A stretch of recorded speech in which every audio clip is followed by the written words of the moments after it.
Muchísimas gracias. Buenos días.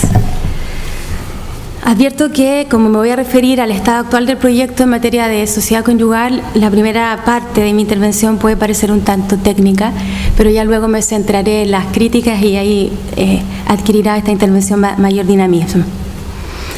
El 28 de febrero de 1976, la señora Sonia Arce contrajo matrimonio con el señor Patricio Salinas bajo el régimen de sociedad conyugal. En el año 1994, tras el fallecimiento de sus padres, la señora Arce heredó algunos bienes inmuebles. Sin embargo, al intentar venderlos, el agente inmobiliario encargado de la venta se negó a concluir la transacción sin el consentimiento del esposo de la señora Arce, en virtud del artículo 1749 del Código Civil, que establece que el marido es el jefe de la sociedad conyugal y que como tal administra los bienes sociales y también los bienes propios de la mujer. Alegando violación a sus derechos a la igual protección y al pleno goce de su propiedad, expresado este último en la capacidad de comprar y vender bienes raíces libremente, la señora Arce recurrió ante el Sistema Interamericano de Derechos Humanos. Agregaba que la ley no le ofrecía alternativa real para administrar sus propios bienes, pues era imposible solicitar al esposo su consentimiento, ya que éste se encontraba ilocalizable. Con respecto a la alternativa de solicitar una autorización para el juez para poder administrar sus propios bienes, señalaba que ello exigía demostrar una causa especial, como por ejemplo que el esposo le negaba injustificadamente el consentimiento, cuestión que la peticionaria consideraba una limitación injustificada para la administración de sus propios bienes. El Estado chileno no se refirió al fondo del asunto, se limitó a señalar que la petición debía ser desestimada porque no se habían agotado los recursos internos, pero sin embargo reconoció el Estado chileno la existencia de una cierta doctrina conforme a la cual toda ley anterior a la Constitución chilena se considera tácitamente derogada cuando está en conflicto con las garantías constitucionales. Es decir, en este caso en particular, el Estado chileno señaló que el artículo 1749 no debía entenderse aplicable. Posteriormente, mediante comunicación de 23 de agosto de 2004, el Estado chileno alegó que conforme a la doctrina de los actos propios, nadie puede ir en contra de los propios actos celebrados, cuestión que en la especie la peticionaria, la señora Sonia Arce, sí estaba realizando, pues ella había consentido en casarse bajo este régimen de sociedad conyugal. Bueno, este caso no llegó a la Corte Interamericana de Derechos Humanos, pues en 2007 se suscribió un acuerdo entre el Estado y la peticionaria. El Estado chileno se comprometió primero a derogar las disposiciones de la sociedad conyugal que discriminan a la mujer y además a modificar las prácticas instaladas en base a la histórica discriminación legal de las mujeres casadas en sociedad conyugal. Hasta el momento este acuerdo no se ha cumplido. Dado el contexto actual de la violencia brutal de género que vivimos en Chile y en muchos países del mundo, es necesario poner de relieve, a mi juicio, la vinculación que existe entre la discriminación económica y la violencia de género. Y este punto intensifica, a mi juicio, la urgencia de la reforma. Así, por ejemplo, en el caso María Eugenia Morales de Sierra versus Guatemala, la Comisión Interamericana tomó en cuenta la recomendación 19 del Comité de la CEDAW, que señala expresamente: la falta de independencia económica obliga a muchas mujeres a permanecer en situaciones violentas, de manera que este debiera ser un motivo más dentro de las inspiraciones cardinales para emprender una reforma decente en materia de regímenes económicos y en especial en materia de sociedad conyugal. El mismo comité de la CEDAW ha señalado que cuando la mujer no puede celebrar un contrato en absoluto, ni pedir créditos, o solo puede hacerlo con el consentimiento del marido, se niega su autonomía jurídica. Las restricciones de esta índole limitan seriamente su capacidad de proveer a sus necesidades o la de sus familiares a cargo. Pues bien, precedida por décadas, verdaderamente décadas de intento de reformar la sociedad conyugal, el 4 de abril del año 2011 ingresó un proyecto a nuestro Congreso Nacional mediante mensaje del Presidente de la República para reformar la sociedad conyugal. A este mensaje se le unió posteriormente, en junio del 2011, otro proyecto vía moción, y además se sumó otro que existía ya del 2008 que le daba a la mujer plena capacidad para administrar sus propios bienes. Estos 3 proyectos fueron refundidos, fueron conocidos primero por la Comisión de Familia de la Cámara de Diputados, luego por la Comisión de Constitución de la misma Cámara y luego, ¿verdad?, fue aprobada en la sala de la Cámara de Diputados y fue enviado al Senado. Esto ocurrió el 12 de marzo de este año. Estamos a la espera de que la Comisión de Constitución del Senado ponga en tabla por fin este proyecto. Dudo que así vaya a ser porque está netamente abocada al acuerdo de vía en pareja en este momento. Pues bien, les explico ahora cuál es el estado actual del proyecto. Ya luego entro a las críticas. En el proyecto actual existen 2 regímenes alternativos igual que ahora: separación de bienes y régimen de participación de los gananciales. Se produce una reforma importante porque quienes se hayan casado en el extranjero ya no se miran como separados de bienes, sino que como casados en sociedad conyugal, que sigue siendo el régimen supletorio. Y se establece además como régimen supletorio, en el caso de la sociedad conyugal, la coadministración, ya no entonces el marido como jefe de esta sociedad conyugal. Se da norma que permite a la mujer casada en sociedad conyugal renunciar a los gananciales con anterioridad a la celebración del matrimonio.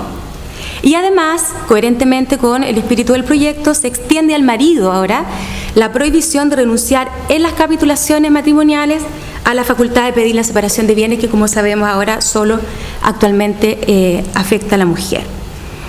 Ahora bien, si los cónyuges están casados bajo sociedad conyugal, bajo esta nueva sociedad conyugal retocada, digo yo, en el haber propio, cada uno de los cónyuges mantiene los bienes que tenía antes de pactar el régimen, mantiene además los inmuebles o los muebles que adquiera a título gratuito.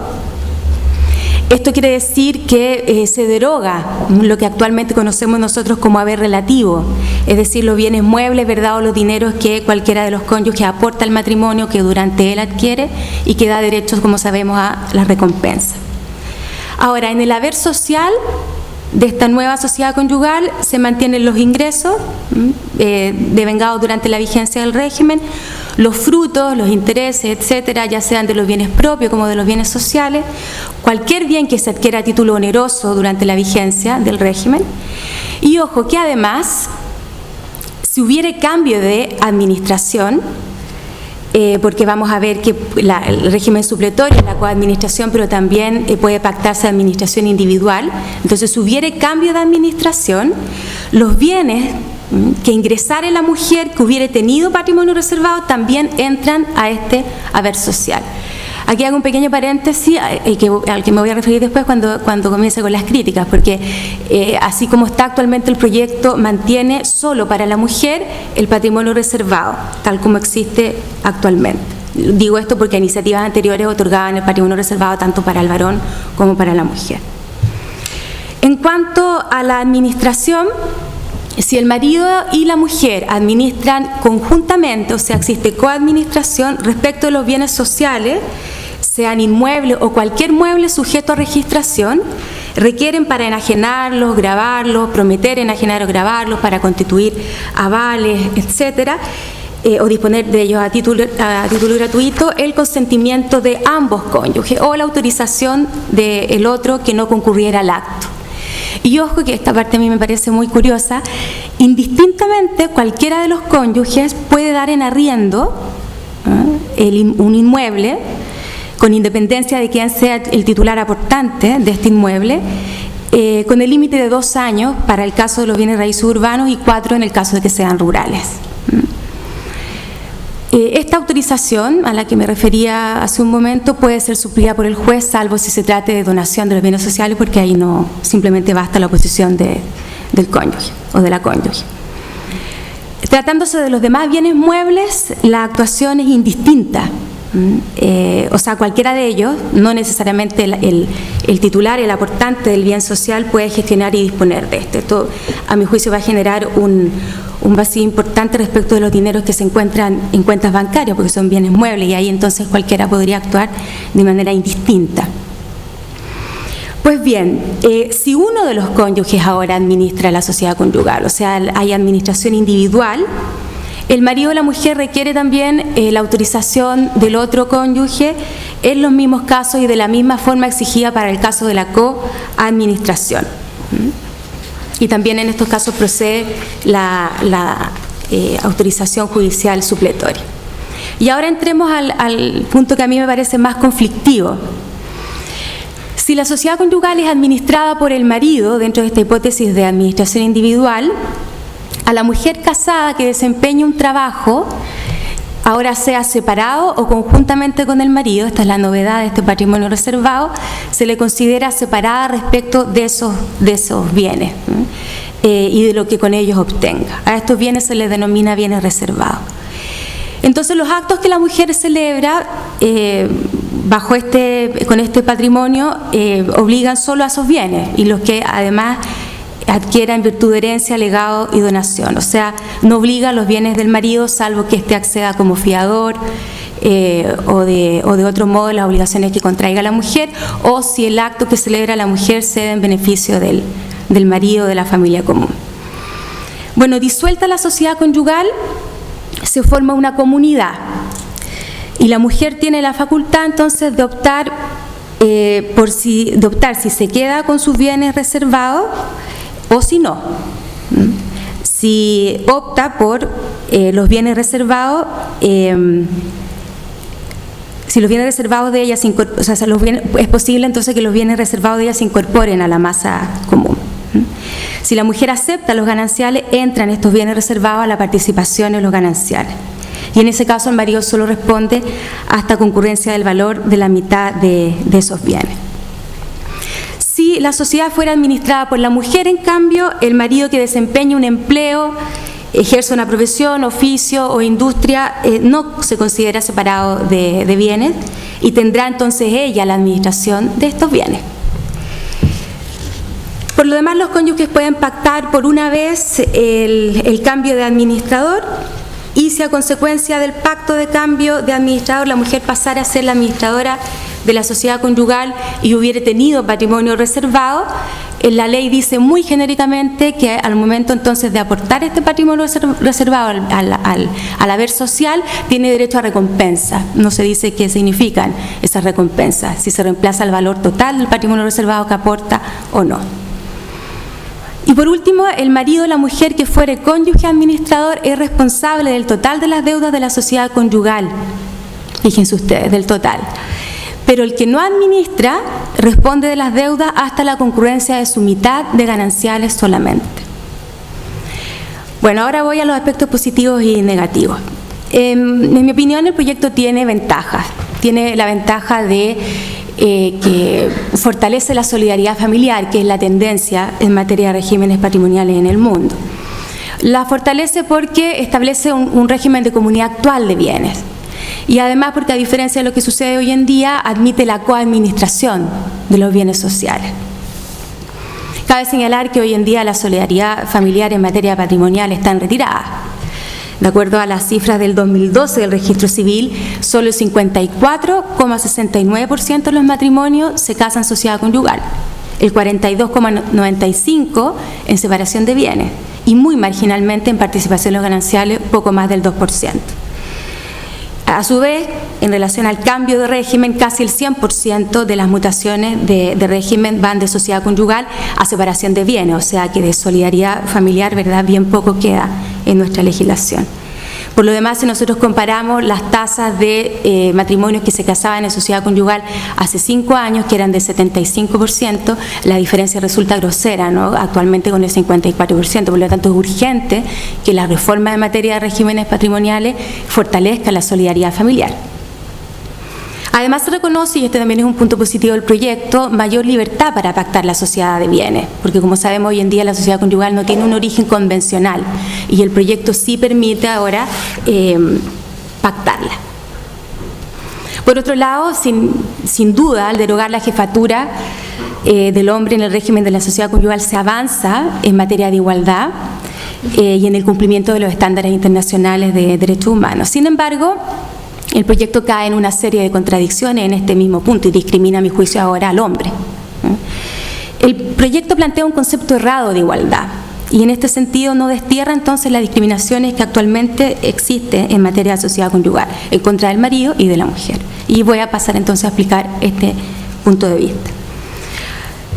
Así como está el proyecto, se concibe a la mujer como un sujeto débil en la relación matrimonial. Sobreviven en el proyecto correcciones introducidas a la sociedad conyugal de Bello para contrarrestar la imposibilidad de la mujer casada de administrar, ¿verdad?, sus bienes propios y los bienes sociales. Estas correcciones provenían y provienen de la idea preconcebida y anacrónica que reafirma y consolida a la mujer en el ámbito privado de la familia y del cuidado de los hijos, para reservar por su parte al hombre la esfera de lo público, la esfera de la provisión económica, lo cual constituye una discriminación arbitraria en razón de género. Una norma discrimina a la mujer no solo cuando tiene por objeto menoscabar o anular el reconocimiento, goce o ejercicio de sus derechos, como sucede actualmente con la sociedad conyugal, sino que también una norma discrimina cuando se observan esas consecuencias como resultado. No solo cuando la norma entonces es explícita en ese objeto, sino también cuando la norma produce tal resultado. Es lo que el Tribunal de Justicia de la Unión Europea llama desde el año 1999 discriminación inversa, en una sentencia del 9 de febrero de 1999, o falsas acciones de discriminación positiva. Estas reglas de protección que sobreviven en el proyecto se basan entonces en un supuesto errado de igualdad entre marido y mujer y responden, a mi juicio, en un excesivo paternalismo legal. Uno de los elementos que avalan esta crítica es el supuesto correctivo del patrimonio reservado a la mujer casada en sociedad conyugal. Yo sostengo que este correctivo es hasta cierto punto un mito, porque por regla general el patrimonio reservado de la mujer casada en sociedad conyugal es de fuerza económica inferior al de la sociedad conyugal que ha administrado el marido. ¿Esto por qué? Porque está comprobado que las mujeres tenemos en Chile ingresos menores a los de los hombres, dicho sea de paso por la brecha salarial que es del 67 a 70%. Por otro lado, lo cierto es que si los bienes que hasta ahora forman parte del haber relativo pasan a ser propios, desaparece el haber relativo para pasar al haber propio de cada uno de los cónyuges, el patrimonio reservado no tiene ninguna razón de ser. En este juego de disposiciones protectoras, entonces, es donde se diluye, a mi juicio, esta solidaridad patrimonial que inspira el proyecto y que yo veo como uno de los puntos positivos frente a iniciativas anteriores. La existencia del patrimonio reservado hace desaparecer el carácter comunitario del régimen propuesto. Además, en caso de existir este patrimonio reservado, se hace más engorroso el funcionamiento del régimen tanto durante su vigencia como en caso de su disolución. Dicho sea de paso, las legislaciones que han aceptado la coadministración no han creado este patrimonio especial. Por lo tanto, si se llegara a aprobar el proyecto tal como está, esta sería una institución exótica. Afecta también esta pretendida solidaridad familiar el que para el cónyuge administrador este sea un régimen de comunidad, pero para el que no administra es un híbrido este régimen, un híbrido entre comunidad y separación. Insisto, al eliminarse el haber relativo de la sociedad conyugal se restringe al mínimo el ámbito de los bienes sociales que gestiona este administrador. En los supuestos en que la mujer tenga patrimonio reservado, además el cónyuge administrador de la sociedad conyugal, en realidad lo único que va a administrar son sus bienes propios y el fruto de su propio trabajo, replicándose entonces la administración desequilibrada de nuestra actual sociedad conyugal. Y es más, si a la cónyuge no administradora no le conviene la administración que ha realizado su cónyuge administrador, puede renunciar a los gananciales y quedarse con lo que haya obtenido del trabajo separado y de sus bienes propios, por lo que para ella entonces este régimen es de separación y no es de comunidad. Y además recordemos que el cónyuge no administrador solo responde a las deudas sociales hasta la mitad de sus gananciales. En fin, otras falencias del proyecto. No está claro si es posible acordar la coadministración de bienes en una sociedad conyugal que partió con administración individual. No está claro la ley. Surge también la duda de si puede dejar de hacerse cargo unilateralmente el cónyuge administrador de la administración. ¿Y qué ocurre si, así sucediendo, el otro tampoco quiere asumir la administración? A mayor abundamiento, el proyecto se centra en la disposición de bienes. El proyecto habla de enajenar bienes raíces, de prometer enajenar bienes raíces. Pero ¿qué sucede con la simple administración? No con los actos de disposición. ¿Esta sí puede efectuarla el no administrador en ciertos y determinados casos? Las hipótesis de administración y de disposición propiamente han sido reguladas de manera separada en otros ordenamientos. La tendencia en el derecho comparado era hasta hace poco la administración conjunta por regla general e indistinta, es decir, de manera separada, de forma excepcional. Sin embargo, esta fuerte inclinación a favor de la administración conjunta en el derecho europeo se revirtió en los años 70 y la tendencia actual es el establecimiento de una actuación indistinta por regla general y conjunta respecto de los actos patrimoniales más relevantes.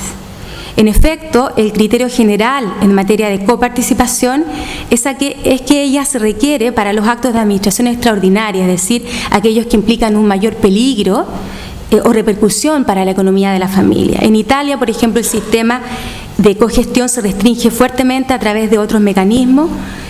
Uno de ellos consiste en hacer ingresar ciertos bienes al patrimonio común solo al momento de la liquidación del régimen. En el derecho portugués, por ejemplo, a pesar que los rendimientos del trabajo personal ingresan a la comunidad, su enajenación, gravamen y administración corresponde a quien lo ejerce. Ya para ir terminando, creo que además debieran tomarse aspectos positivos de iniciativas parlamentarias anteriores, como por ejemplo el proyecto de reforma de la sociedad conyugal, en el cual participó el profesor Gonzalo Figueroa, que corregía un sinnúmero de deficiencias en materia de bienes familiares. Yo creo que no debiera haber mayor problema en reponer esas correcciones. Creo además que bajo el supuesto de que uno de los principios inspiradores de este proyecto actual es la igualdad, debieran también reponerse normas que modificaban ciertas palabras de uso común, claramente discriminatorias, como la de buen padre de familia. No debiera excluirse, por último, la posibilidad de reorganizar el articulado de los regímenes patrimoniales del matrimonio en el libro primero, luego del estatuto primario del matrimonio, y no en el libro cuarto, como lo tenemos, ¿verdad?, actualmente.